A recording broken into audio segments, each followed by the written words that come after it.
전 세계를 많이 다녀보신 분들이 이구동성으로 하는 이야기가 있습니다. 마지막에는 결국 아프리카를 찾게 되더라. 왜 그럴까요? 아프리카 낙후한 곳입니다. 되게 못 사는 곳입니다. 지저분하고요, 여러모로 불편한 곳 아닙니까? 그런데 이 아프리카를 찾는다. 이유가 있습니다. 아프리카에는 그 모든 것들을 다 상쇄하고도 남을 무언가가 있기 때문이라는 거죠. 우선은 개발되지 않은 아주 순수하고 광활한 대자연이 쫙 팔을 벌리고 있습니다. 또한 그것과 더불어서 아프리카는 진짜 사람 사는 것 같다, 그런 마음이 드는 거죠. 선진국과는 비교할 수 없습니다. 너무 못 살고 지저분하고 참 낙후되어 있지만 이 부족함 속에서도 사람과 사람이 정말 부대끼면서 살아가는 그 모습 속에서 거기 가면 마치 오래전에 이제는 돌아갈 수 없는, 그러나 이 마음속에 늘 그리워하고 담아두고 있는 고향과 같은 그러한 이 느낌을 받는 것이죠. 그래서 아프리카라는 것입니다. 푸근한 느낌. 지난달에 에티오피아에 갔을 때 선교사님이 그런 말씀을 하시더군요. 이 에티오피아 사람들이 이제 청할 때가 있다는 겁니다. 우리 집에 좀 잠깐 커피 한 잔 마시러 오세요. 그러면 잠깐 마시러 오세요인데 일단 적어도 2시간 이상은 기본으로 깔고 가야 된다는 겁니다. 왜냐하면 커피 원두를, 이 사람들이 커피 굉장히 좋아하거든요.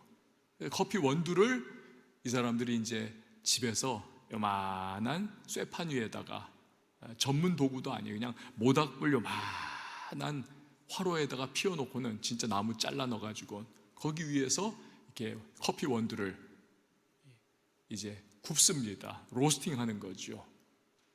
다 구워요. 그거 시간 걸리지 않습니까? 그러고 나면 이제 그걸 이렇게 모아가지고 요만한 절구에다 넣고는 그걸 빻습니다. 빻는 거예요. 기계가 아닙니다. 이렇게 손으로 정말 빻습니다. 아주 거칠게 그걸 빻습니다. 그리고는 그 빻은 원두를 이제 주전자에다가 이렇게 넣는 겁니다. 요즘 우리가 카페 가면 보는 이태리째 그러한 기계, 우리 카페에도 있습니다만 그런 거 아닙니다. 그냥 주전자에다 넣어가지고 그 나무를 이렇게 잘라 넣은 그 요만한 화로에서 버글버글 끓이는 거예요. 그러면은 거기에서 찐득한 커피 원두가 이제는 커피 용액으로 추출이 그렇게 되는 겁니다. 추출이라고 하는 말조차도 너무 현대적입니다. 그냥 거기서 그렇게 끓어가지고 나오는 거예요. 그럼 그거를 이렇게 따라가지고 요만한 잔에다가 손님에게 주면 손님이 받아 마시면서 자기도 한 잔 마시면서 이래저래 담소를 나누고 어떻게 사는지, 요즘 무슨 일이 있는지, 뭐 너희 소가 새끼 낳냐, 뭐 이런 얘기들 쭉 하면서 그러면서 그냥 그렇게 참 정겹고 정다운 그런 시간을 보내는 겁니다. 그럼 뭐 2시간이고 3시간이고 4시간이고 그냥 간다는 거예요. 그래서 이 아프리카에서는 우리가 가지고 있는 그 예민한 5분 10분만 늦어도 막 그냥 우리는 막 화도 나고 안달복달되고 막 가야 되는데 뭐 이런 시간관념 자체를 일단 다 내려놓고, 그냥 시간관념 자체를 내려놓고 너와 나의 관계와 만남 속에서 그 흐름 가운데에 그냥 그렇게 지내가야 한다는 것입니다. 그게 2시간이 될 수도 있고 5시간이 될 수도 있는 거죠. 이 관계 굉장히 중요하다는 거죠. 그러다 보니까 아프리카에서는 우리가 참 바쁘고 분주함 속에 살아가면서 놓쳐버린 그러한 인간의 어떠한 이 대화와 함께 어우러지는 것, 이런 것들을 회복할 수가 있는 거죠. 때로는 선교사님들이 버스를 타고 한 7, 8시간을 그 장거리 이제 사역을 가야 할 때가 있답니다. 그 버스에 타면은 전혀 모르는 사람들이에요. 서로 간에 다 모릅니다.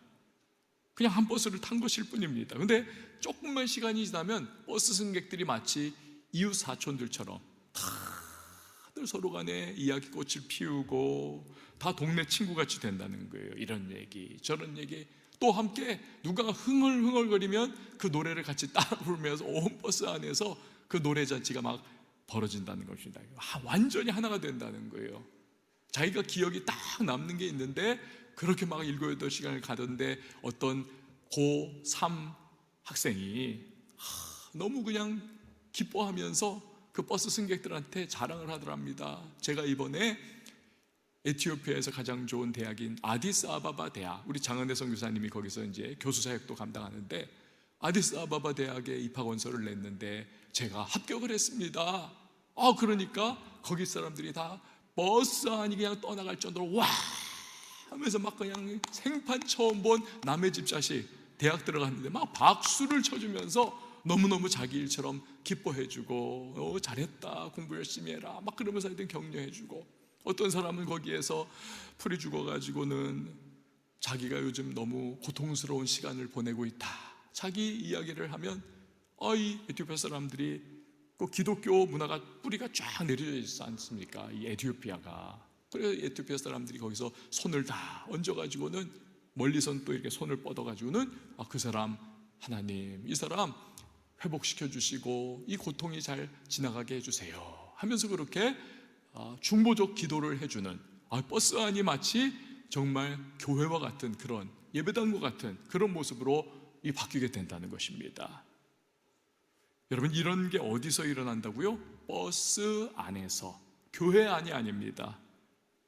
우리 집이 아닙니다. 버스 안에서 생판 모르던 사람들 사이에서. 이게 아프리카의 삶이라는 것입니다. 비록 못 살고 빈궁하지만 이 관계를 중시하면서 따뜻하게 어울려 살아간다는 거죠. 풍요롭고 모든 거 다 넘쳐나게 있지만 경쟁 속에서 서로를 향해 냉담함을 가지고 정말 두려움을 가지고 살아가는 우리보다 이분들이 참 정신적으로는 훨씬 건강하고 행복하지 않겠는가, 그 생각도 들으면서 했었습니다. 아프리카 사람들은 아프리카 사람들의 삶을 살아갑니다. 우리는 또 부러워하면서도 우리는 또 우리 나름의 삶을 살아가는 거죠. 서양이나 중동은 또 그들 나름의 삶을 살아갑니다. 조금 더 추앙받던지 선호되는 방식이 있지만 그래도 이 세상은 저마다의 삶을 살아가고 있습니다. 그런데 동양인이든 서양인이든 아프리카인이든 중동 사람이든 상관없이 저마다의 삶을 살아가는 사람들이, 그러나 한 가지 유일하게 공통되는 부분이 있습니다.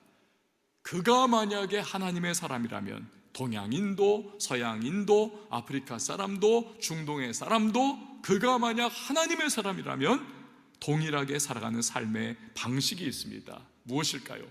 바로 하나님의 말씀을 따라 살아간다는 것입니다.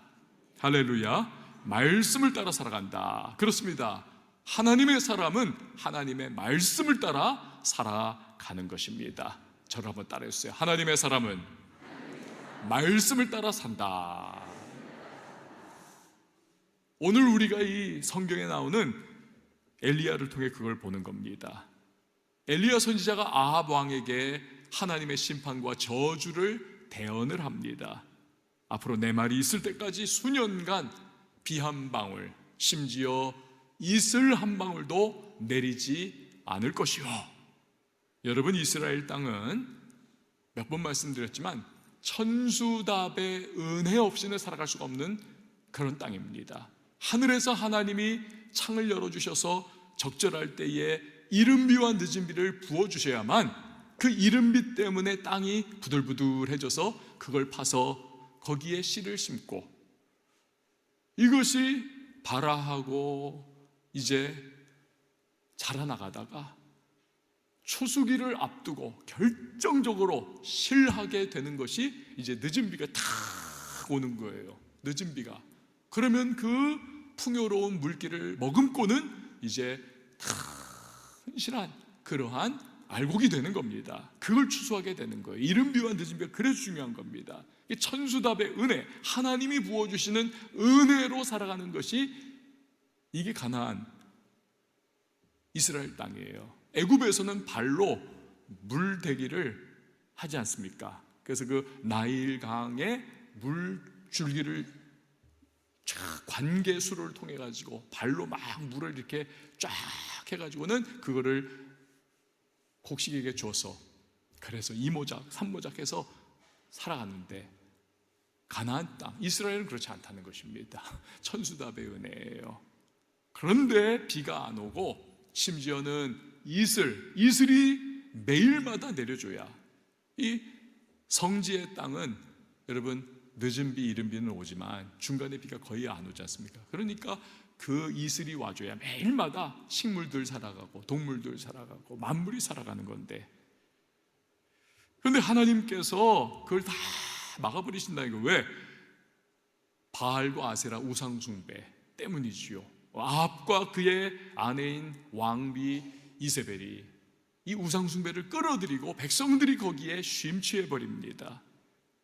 그래서 하나님께서 하늘을 닫아버리시는 저주와 심판을 쏟아부어 버리시는 거죠. 그 예언을 선포를 했습니다. 그러자 정말 얼마 후부터 비가 다 끊겨버리고 이슬 한 방울 내리지 않습니다. 온 땅이 말라 비틀어져 버립니다. 극심한 기근 가운데에 이제는 사람 짐승 모두에게 죽음이 다가옵니다. 독이 바짝 올라버린 뱀이 고개를 들고 사람을 물려고 하는 것처럼 이런 상태가 돼버리니까 아합과 이세벨이 엘리야를 잡아 죽이기 위해 가지고 수단 방법 가리지 않고 그를 추격을 하는 것입니다. 그때 하나님 말씀이 엘리야에게 임하는 것이죠. 엘리야야, 그릿 시냇가로 가서 숨어라. 그리고 그 물을 마셔라. 내가 까마귀들에게 명령해서 너를 먹일 것이다. 여러분, 얼마나 고마운 말씀입니까? 엘리야를 하나님께서 책임져 주시겠다라는 것입니다. 그렇지만 그 말씀에는 한 가지 선뜻 믿기 어려운 구석이 있습니다. 바로 하나님이 부리시는 음식 공급책이 까마귀라고 하는 사실입니다. 왜요? 까마귀는 개걸스러운 새입니다. 음식을 그냥 지나치는 법이 없습니다. 다 먹어치우죠. 오죽하면 시체, 썩은 음식, 이걸 다 뜯어먹으면서 그렇게 식성을 발휘하지 않습니까? 그런데 그런 까마귀가 아니 음식을 가져온다. 말이 안 되는 거예요. 인간의 이성과 합리성, 경험으로는. 그러니 마음속에 글쎄라고 하는 그러한 질문이 나올 수밖에 없는 거죠. 근데 여러분 보세요. 놀랍습니다. 엘리야가 그대로 하나님 앞에 순종을 하더라는 것입니다. 자, 5절 말씀 같이 읽어보도록 합니다. 시작. 그가 여호와의 말씀과 같이 하여 곧 가서 요단 앞 그릿 시냇가에 머물매. 아멘.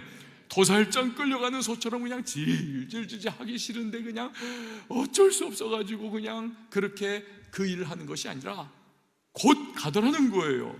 하나님 말씀이 임하니까 곧장 순종을 자발적으로 하더라는 것입니다. 이게 엘리야예요. 그러자 정말로 까마귀들이 하루 두 번 아침 저녁으로 떡과 고기를 그에게 물고 오는 겁니다. 이 까마귀의 본능과 본성을 극복하게 하시는 이 하나님의 역사가 그에게 임하면서 말씀이 실천되고 말씀이 그대로 엘리야에게 실현이 되더라는 것입니다. 할렐루야. 여러분, 얼마의 시간이 지나니 그런데 그릿 시냇가의 물도 다 바짝 말라버립니다. 그때 하나님 말씀이 또 임하는 겁니다. 엘리야야, 떠나가라. 어디로 가냐? 시돈 땅 그 사르밧으로 가라. 내가 한 과부에게 명령했다. 너에게 음식을 주라고 내가 명령을 했다.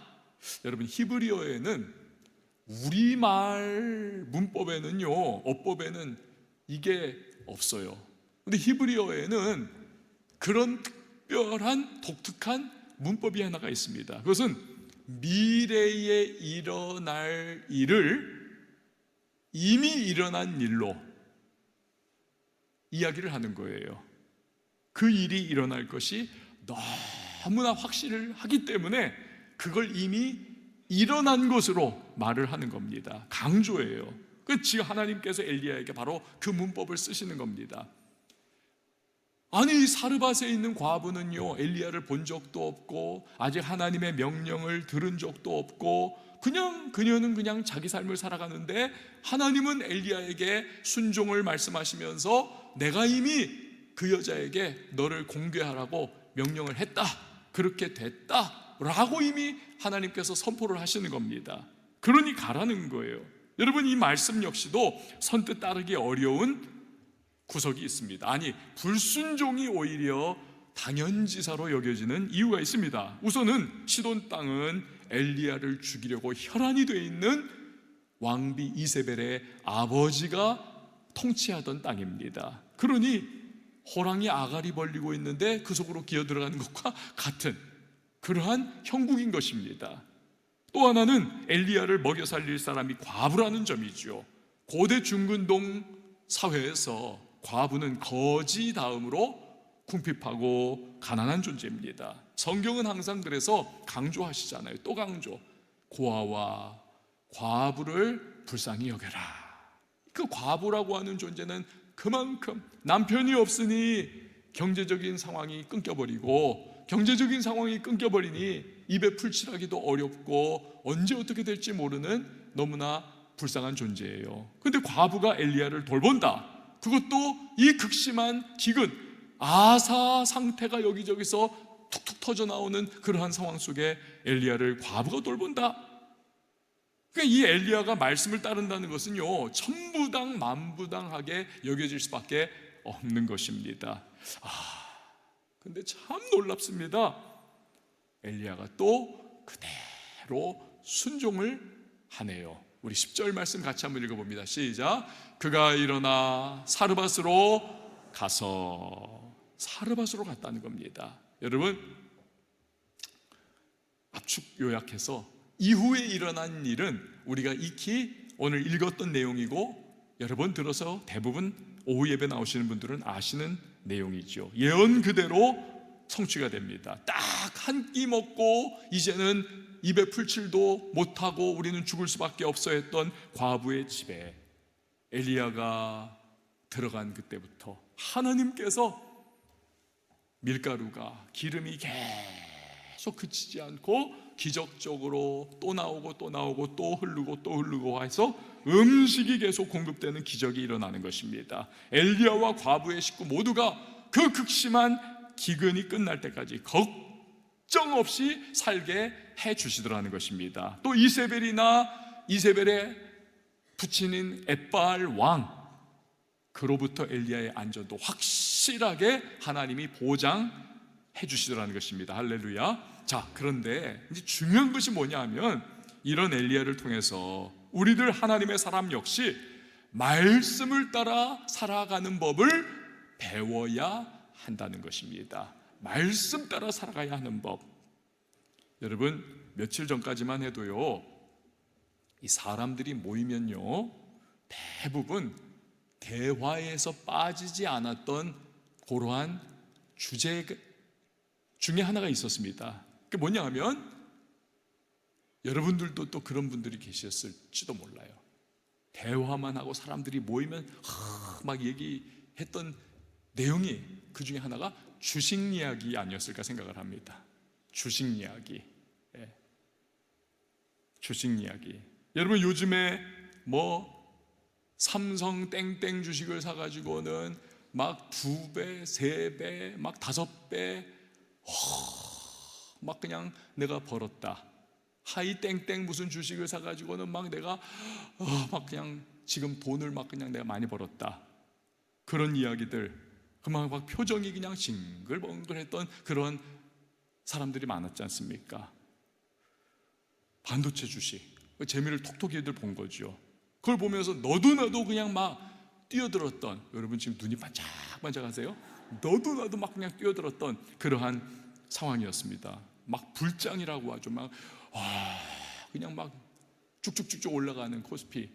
이런 상황 속에서 사람들이 이게 계속되리라 보면서 막 비투를 했잖아요. 대출을 끌어당겨 가지고는 그냥 비투를 하고 막 그랬지 않습니까? 여기서 내가 지금 진입 못하면 나는 그냥 완전 벼락거지로 그냥 끝나는 거야 이러면서. 근데 여러분 어떻습니까?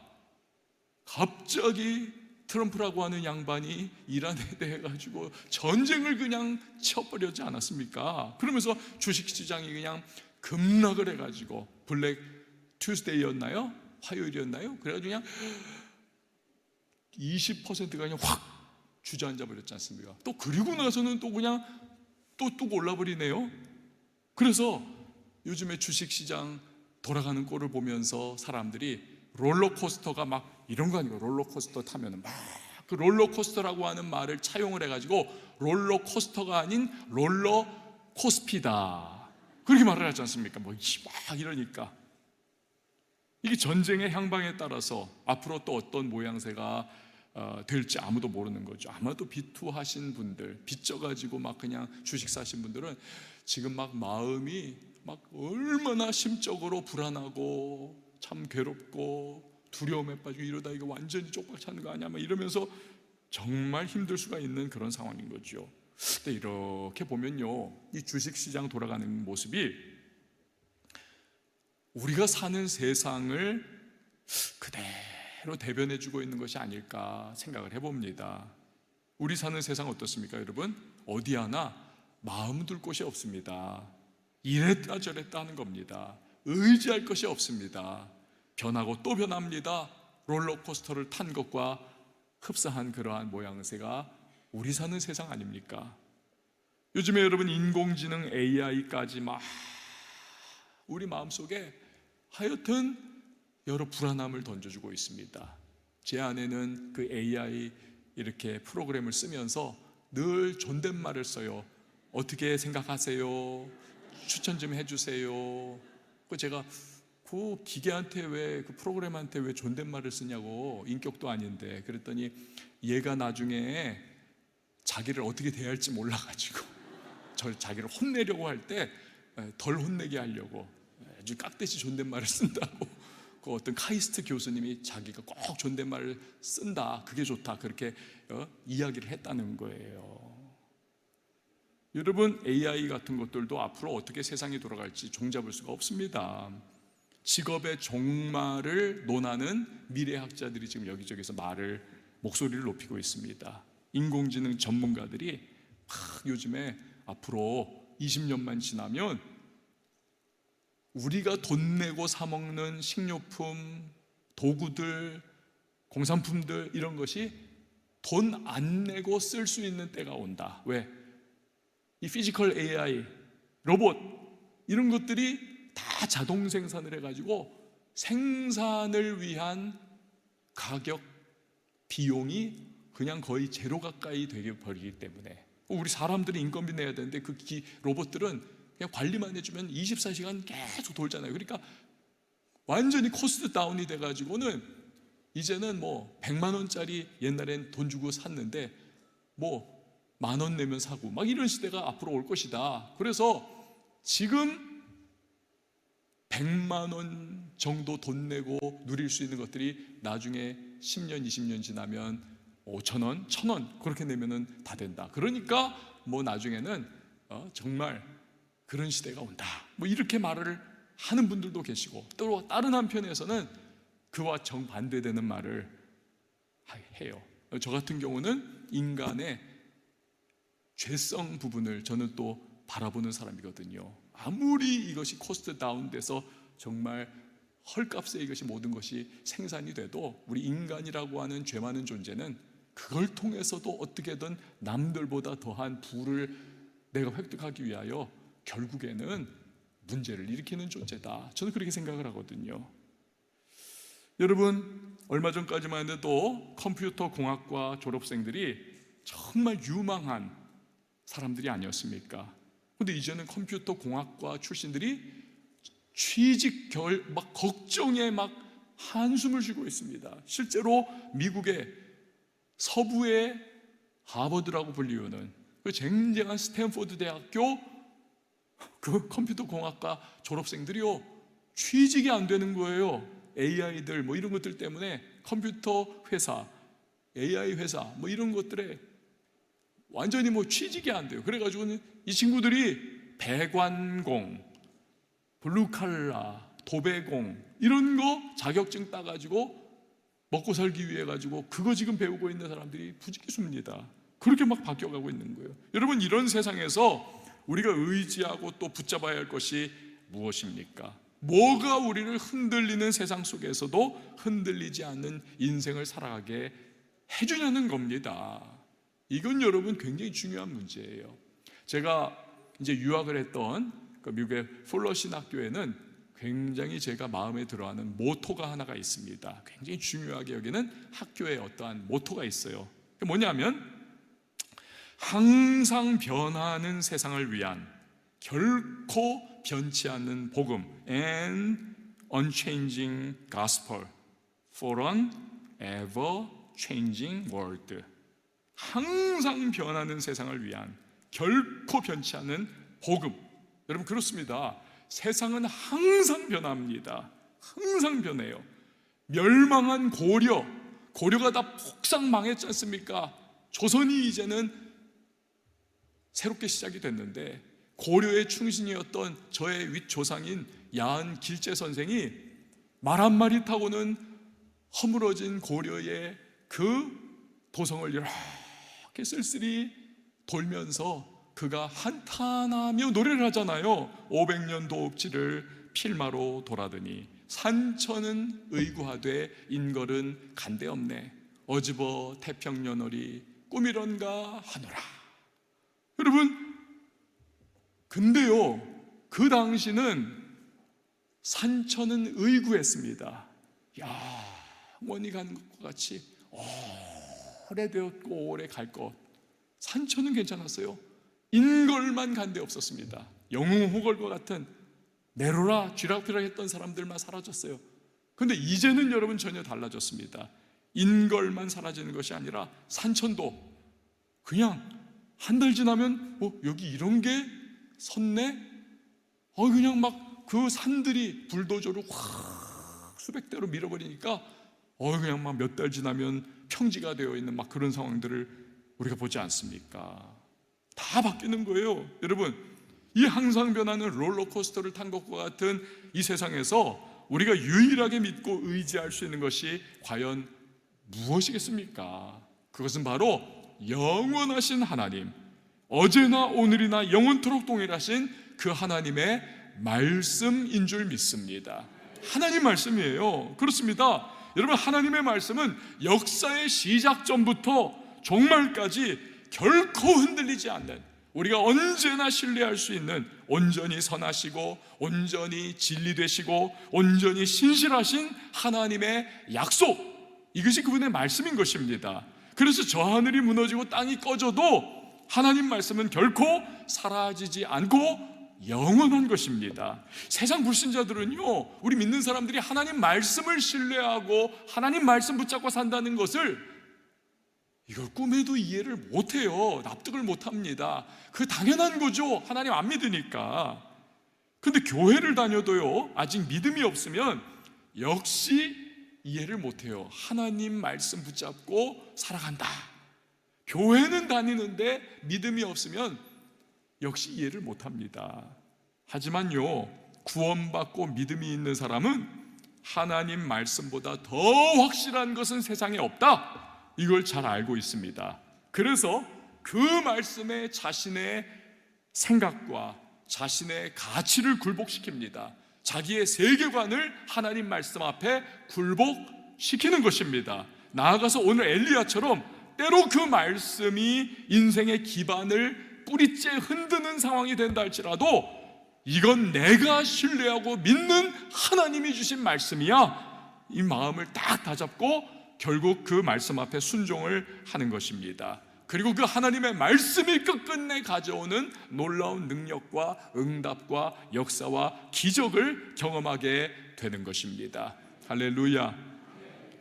지난주 화수목 2박 3일 동안 제주도에서 SWM, 실크웨이브 무브먼트, 우리 이슬람 국가들을 대상으로 해가지고 이제 타겟 삼아서 특별히 선교를 하는 이 이사회가 열렸습니다. 우리 오전에 설교하셨던 강민수 목사님, 그분이 이제 미국 쪽 이사장, 또 우리 한국 쪽 이사장 있고, 제가 또 이제 부이사장 2명 중에 한 사람인데, 우리 강민수 목사님 아까 오셨잖아요. 근데 그분이 그 아버님이 뭐 부흥사라고 했지 않습니까? 제가 천기누설을 할게요. 오후 예배 나오신 분들만. 그 아버님이 누구냐면 몇십 년 전에 한국 교회 부흥 역사에 정말 쥐락펴락하던 그 몇 분 중에 한 분인 강달희 목사님이에요. 강달희 목사님. 매치가 잘 안 되죠.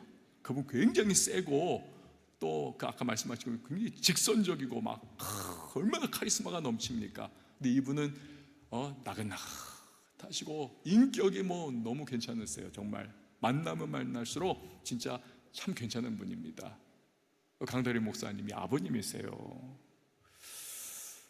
이제 뭐 이런 분들 뭐 등등등 해서 수십 명이 이제 미국과 한국 이사들이 모여가지고 이제 같이 앞으로 2027년 내년도 4월에 있을 터키 아스펜도스 원형 경기장에서의 집회와 그 집회 4박 5일 이전에 있을 또 그 터키 우리 그 뭐라고 해야 됩니까? 성지순례 같은 거, 그런 것들을 이제 우리가 어떻게 7천 명이 함께 그 아스펜도스에서 대규모 연합 집회를 해서 이제는 하늘의 어둠의 권세들을 깨뜨리고 우리가 blessing to nations, 세상을 향한 이 이슬람 세계를 향한 우리가 정말 기독교인들이 이 모임이 정말 축복이 될 수가 있을까? 이걸 이제 우리가 고민을 많이 하면서 전문가의 어떠한 이제 선교 보고도 듣고 또 여러 가지 고민을 하면서 기도하면서 나왔거든요.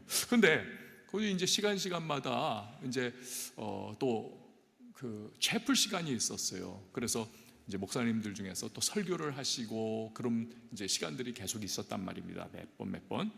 그런데 이제 그중 설교를 하신 분 중에 한 분이 미국에 있는 한인 교회를 섬기는 목사님이셨어요. 그런데 이 미국의 워싱턴 쪽에 있는 한인 교회를 섬기는 이 목사님이 설교 중에 이 간증을 하나 이야기를 하셨습니다. 자기 간증은 아니고 그분이 지금 담임으로 계시는 교회에서 파송한 부부 선교사님에 대한 간증이었습니다. 이 부부 선교사님은요, 남편이 미국에서 자라고 한국말 거의 못하는 2세였습니다. 2세. 그리고 그 부부 선교사 중에 부인 되시는 선교사님은 그래도 한국말을 잘해요. 그리고 이 직업이 치과 의사입니다. 치과 의사. 이 2세 남편, 치과 의사, 부인, 이 부부 선교사님이 이제 다 내려놓고 선교를 하나님의 콜링 받아가지고 가겠다는 거예요. 그래서 이 교회에서 이제 파송을 해준 겁니다. 돌아간 사람을 너무 잘 아는 거죠. 그러니까 그 파송을 해주면서 이 목사님은 속이 굉장히 쓰렸다는 거예요. 남편은 그냥 뭐 보내도 되는데 그 부인 선교사님은 진짜 보내는 게 너무 그렇더라는 거예요. 왜냐하면 치과 의사잖아요. 이 목사님 이빨을 그분이 다 해주시거든요. 이게 이제 농담을 한 거예요. 우리가 와 웃었습니다. 그런데요, 이 부부가 2019년 즈음에 이제 선교 활동을 하다가 이제 한국을 잠깐 방문을 한 겁니다. 그리고는 이제 한국을 방문을 해가지고 이제 여기저기 렌트카 빌려가지고는 돌아다니며 여기가 한국이구나 뭐 이러면서 가는데 잠실 쪽으로 이렇게 올림픽대로를 타고 쭉 가는데 갑자기 그 잠실 주 경기장 큰 거 있지 않습니까? 거기 근처를 이렇게 가는데 하나님께서 막 마음속에 감동을 주시더라는 거예요. 그러면서 얘들아 저 잠실 주 경기장을 한번 봐라, 그런 감동을 막 주시더라는 거예요. 그래서 이렇게 봤더니 왜요 하나님? 그러면서 이제 마음속으로 이제 기도하면서 영적으로 주거니 받거니 하는데 하나님께서 감동 주시기를 나는 내 자녀들과 수많은 사람들이 이 잠실 주 경기장에서 나를 예배하기를 원한단다, 그 마음을 주시더라는 겁니다. 근데요, 이게 이 선교사, 다른 사람들이면 몰라요. 이 선교사님들한테 너무 안 맞는 말이에요.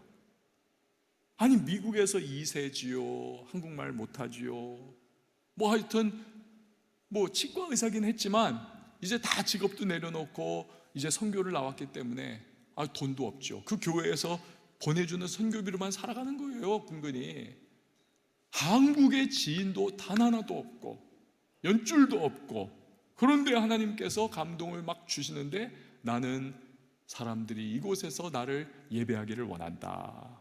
거기가 무슨 뭐 한 100명 200명 들어가는 그러한 뭐 어디 조그만 데도 아니고 5만 명 들어가는 잠실주 경기장이라니까요. 그리고요, 시간이 막 흘러가지고 그때 코로나가 막 이제 터진 겁니다. 그래가지고는 그냥 막 사람들이 막 죽어나가고 교회들이 다 그냥 셧다운되고 50명 모여서 예배해라, 막 몇만 명 들어가는 교회도 50명 모여라, 말도 안 되는 막 그런 일들이 막 있고, 그러면서 막 기독교인들이 다 위축받아가지고 이렇게 막 모여서 예배하는 거에 대한 막 마음이 막 쫄이고, 그래가지고는요 그 2022년쯤에 기독교 어떤 집회라는 것은 있지를 않았다는 거예요. 있을 수가 없었다는 겁니다. 왜? 사람들이 너무, 기독교인들이 마음이 막 쫄리고 막 그냥 그동안에 막 너무 공격도 받고 막 너무 타작을 당해가지고는 모일 생각을 못 하는 거예요. 근데 5만 명 들어가는 거기서 너희가 나를 예배해라, 그걸 감동을 주신 거예요. 근데 그 집회를 하려면 6억 원이 든다는 거예요. 돈이 없지 않습니까? 무슨 선교사님이 돈이 있어요? 근데 이분들이 믿음이 있습니다. 하나님이 그 주신 감동을 이분들이 아멘을 그냥 무슨 수로 어쩌자고 그냥 아멘을 해버린 거예요. 그리고 나서는 그때부터 무작정 뛰어들었다는 겁니다. 아는 사람 없죠, 돈 없죠, 연줄 없죠, 아무것도 없는데 그때부터 그냥 여기저기 쫓아다니고 교회들 막 쫓아다니고, 그래가지고 우리 이러이러해서 이래 감동받아서 이렇게 해야 되는데 후원금 좀 주십시오, 또 누구 좀 소개시켜 주십시오. 막 한국과 미국 교회 그냥 막 하여튼 이래저래 막 해가지고 완전히 맨발로 뛰고 막 그러면서 그때부터 막 사람들 모으고 후원금 모으고 예배를 인도할 찬양팀과 또 말씀 전할 설교자들과 또 공연자들을 섭외하고 맨 땅에 헤딩하기를 한 거예요.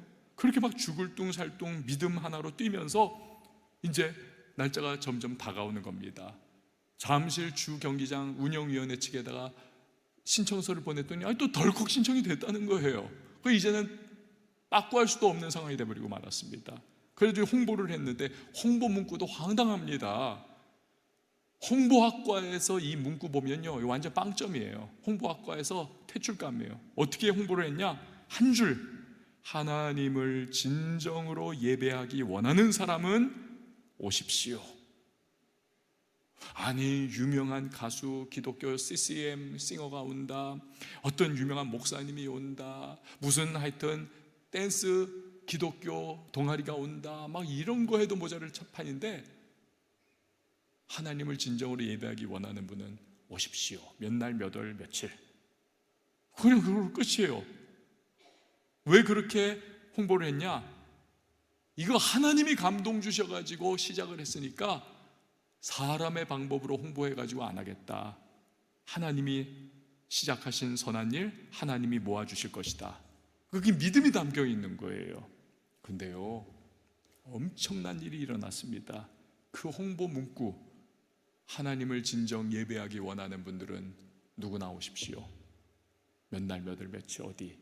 이거 홍보 문구 하나 보고는요, 그 집회 당일에 무려 3만 명이 잠실 주경기장에 운집을 했습니다. 안 놀라는 여러분을 보고 저도 아까 강 목사님처럼 제가 놀라요. 3만 명이 모였습니다. 돈 없죠. 누군지도 모르죠. 그 선교사님이 도대체 우리 한국교회에서 누군지도 몰라요. 그리고 뭐 어떤 일이 일어나는지도 아무도 모르고, 게다가 홍보 문구도 예배하기 원하는 사람 그냥 오시라 그랬는데 그냥 다 3만 명이 왔다니까요. 하나님이 막 보내주신 거죠. 예배를 갈망하는 사람들이 막 마음이 막 같은 연결이 돼버린 거예요. 3만 명, 대부분이 젊은이들, 막 꽉 차가지고 3만 명이 막 춤추고 찬양하고 말씀 듣고 기도하고 낮 3시에 시작해가지고 밤 10시까지 7시간을 그냥 10시가 됐는데도 정해진 시간 끝나지 않더라는 거예요. 청년들이 막 계속 거기서 찬양하기를 원하고 기도하기. 11시까지 또 갔습니다. 11시까지 갔는데도 집에 안 돌아가는 거예요, 다들. 그래가지고 잠실 주경기장 운영위원회 측에서 이게 방법이 없다, 그냥 전원 다 끊어버려라 해가지고 불 다 끄고 다 꺼버려, 겨우 그래가지고 다 돌려보냈다는 거예요. 여러분, 이때 잠깐 그때의 영상 이렇게 한 2분 30초짜리 한번 좀 보여드리도록 하겠습니다.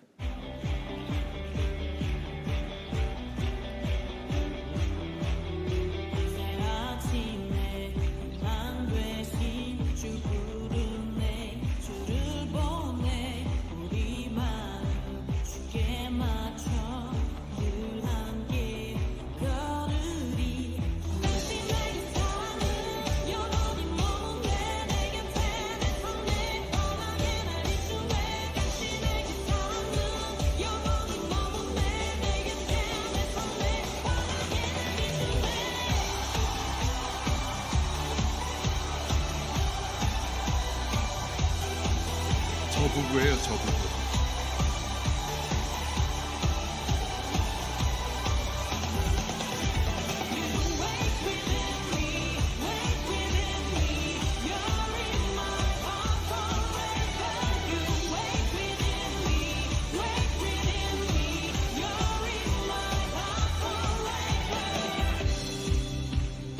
Thank you that the prodigals are coming home to the Father. We want to worship God as one. 우리가 한 마음으로 한 뜻을 모아서 예배하기를 원합니다. 하나님의 마음에 닿으면 놀라운 역사가 일어날 것입니다. And love you with all my heart, soul, 온 mind, and 마음과 뜻과 strength. 정성과 힘을 다해 주님을 사랑할 것입니다. 내가 너로 큰 민족을 이루고 내가 너의 이름을 창대케 하고 내가 너를 복의 근원으로 삼게.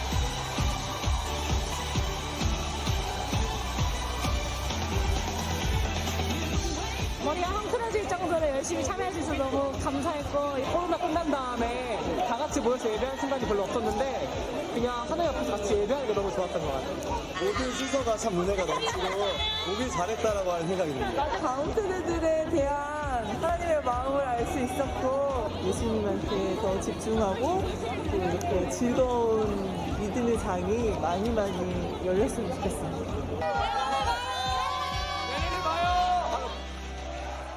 네, 그 저게 이제 Let's Go Korea라고 하는 그러한 타이틀 가운데에 이제 진행된 그러한 2022년도의 집회예요. 그래서 매년마다 이제 작년에도 재작년에도 이제 저게 1년에 한 번씩 이제 계속 되고 있는 상황입니다. 이 목사님이 자기 교회에서 파송한 부부 아닙니까? 너무 뻔히 상황을 알잖아요. 그게 너무나 놀라워가지고 우리 앞에서 그것을 간증을 하신 거예요. 여러분, 하나님이 주신 감동과 말씀에 전적으로 순종한 사람을 통해서 엘리야뿐만이 아니라 오늘의 성도에게도 하나님은 역사해 주시는 것을 믿으시기를 바랍니다.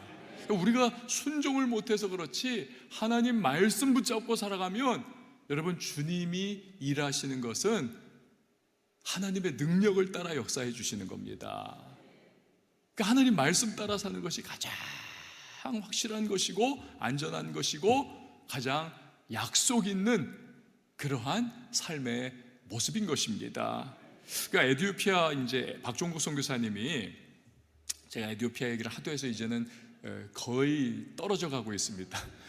남은 몇 가지 중에 하나인데, 에티오피아 박종국 선교사님이, 이제 박종국이에요, 우리 선교사님이. 박종국 선교사님이 재미난 얘기를 하나 우스갯소리를 해줬어요. 요즘에 여러분 K컬처가 지구상에서 뭐 핫하지 않습니까? 근데 그 중에 이제 우리나라에서 제일 유명한 게 BTS 아닙니까? BTS가. 이건 뭐 어디에서도 다 BTS 뭐 극성 팬들이 막 난리잖아요. 에티오피아에서도 BTS가 하여튼 막 뜨고 하여튼, 근데 또 그 중에 BTS에 보면 정국이라고 있습니다. 정국. 얘가 굉장히 인기잖아요. 근데 이제 박종국 선교사님께서 장난으로 그 에티오피아 젊은이들, 특별히 이제 거기에 그 여자 청년들이 있잖아요. 그 앞에 이렇게 나와가지고는 이렇게 선글라스를 탁 낀 채, 이 60대 선교사님이 선글라스를 딱 낀 채, 너희들 K-팝 알아요? 너희들 그러면은 BTS 알아요? 너희들 정국 알아요? 내가 박정국이야. 그랬더니요, 애들이요, 여자애들이 얼굴이 새빨개져가지고 박종국 선교사님을 쳐다를 못 보더라는 거예요. 이 선글라스 끼고 있는 이 박종국 선교사님을 쳐다를 못 보더라는 거예요. 이게 뭐예요? 이 에티오피아 사람들이 굉장히 이렇게 순진하고 그런 부분이 있다는 거 아니겠습니까? 근데 흥미로운 것은 이 에티오피아 사람들이 소고기를 먹을 때 안심을 싫어합니다. 안심. 여러분, 우리는 안심이 제일 맛있잖아요. 물렁물렁 해가지고 씹으면 그냥 스르륵 녹는 것처럼. 안심. 이번에 에티오피아 갔더니요, 제가 먹는 거 진짜 안 가리고 잘 먹거든요. 그런데 닭고기면 닭고기, 소고기면 소고기, 이게 씹히지가 않아요. 완전히 타이어 씹는 것 같습니다. 왜냐하면 거기는요, 양계 산업이라는 것 자체가 없습니다. 그러니까 그냥 이렇게 막 닭들이 꽉꽉꽉꽉 하면서 막 예배 때 설교하는데 닭들이 막 돌아다니고 있어요, 앞에서. 그래서 제가 믿습니까? 했더니 닭들이 놀래가지고 막 다 도망가고. 하여튼 그랬어요. 근데 그렇게 막 들판 뛰어다니던 닭들이다 보니까요, 근육이 엄청난 겁니다. 군살이 없어요. 그러니까 씹어도요, 근육 씹는 그 질긴. 그래서 제가 닭고기도 굉장히 좋아하지만 두세 조각 먹고는 완전히 이만큼 다 못 먹었습니다. 씹을 수가 없어요, 이건요. 소고기도요, 질겅질겅 아무리 씹어도 이게 들어가지를 않아요, 이빨이. 그래가지고 그냥 그것도 다 버리고. 근데 이 에티오피아 사람들이요, 이 사람들은 소고기, 닭고기를 자주 못 먹으니까 그 씹는 그 식감, 이걸 굉장히 선호한다는 거예요. 그래서 그냥 씹으면 설렁설렁 씹혔다가 쓱 사라지는 그 안심은 싫어한다는 겁니다. 똑같은 돈 내고 왜 안심 먹냐? 계속 씹는 걸 먹어야지. 그래가지고는 안심이 천덕꾸러기가 돼버렸어요.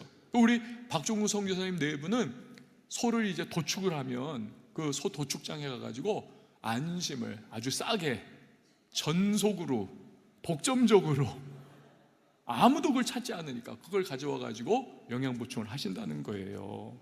여러분, 왜 이야기를 드리냐면 귀한 건데 귀한 줄 모르면 누리지를 못하는 겁니다.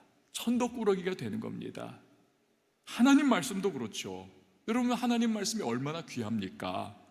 그 안에 생명이 있고, 그 안에 영생이 있고, 그 안에 회복이 있고, 그 안에 치유가 있고, 영원한 약속이 있고, 우리 삶을 변화시키고 뒤집어 엎어 하나님의 영광 드러낼 수 있는 그런 놀라운 능력이 말씀에는 담겨 있는 줄 믿습니다.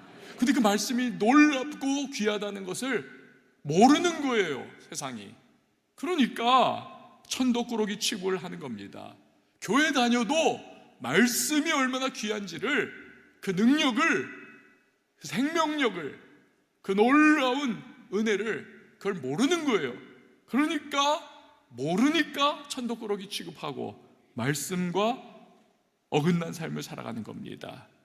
알면, 능력을 알고 보배로움을 알고 말씀이 얼마나 귀한 것인 줄을 알면 그 말씀과 더불어 살아가며 함께 그 말씀 붙잡고 순종하면서 그 말씀에 담겨있는 생명력을 경험하고 누리는 것이고, 그 말씀으로 말미암아 인생이 변화하는 것이고, 그 말씀 때문에 하나님의 살아계신 역사하심을 내 삶에 맛볼 수가 있게 되는 것입니다. 이게 엘리야였던 것이고, 이게 오늘 이 시대를 살아가고 있는 저와 여러분의 모습이 되어야 한다는 것입니다. 여러분, 사람은 무엇으로 사는가? 그래서 답은 분명한 것입니다. 하나님의 사람은 말씀으로 살아가는 것입니다. 이것을 우리 예수님께서 말씀을 하셨어요. 오늘 그 말씀 읽고 오늘 설교를 마치도록 하겠습니다. 마태복음 4장 4절입니다. 시작. 예수께서 대답하여 이르시되 기록하였으되 사람이 떡으로만 살 것이 아니요 하나님의 입으로부터 나오는 모든 말씀으로 살 것이라 하였니라 하시니. 아멘.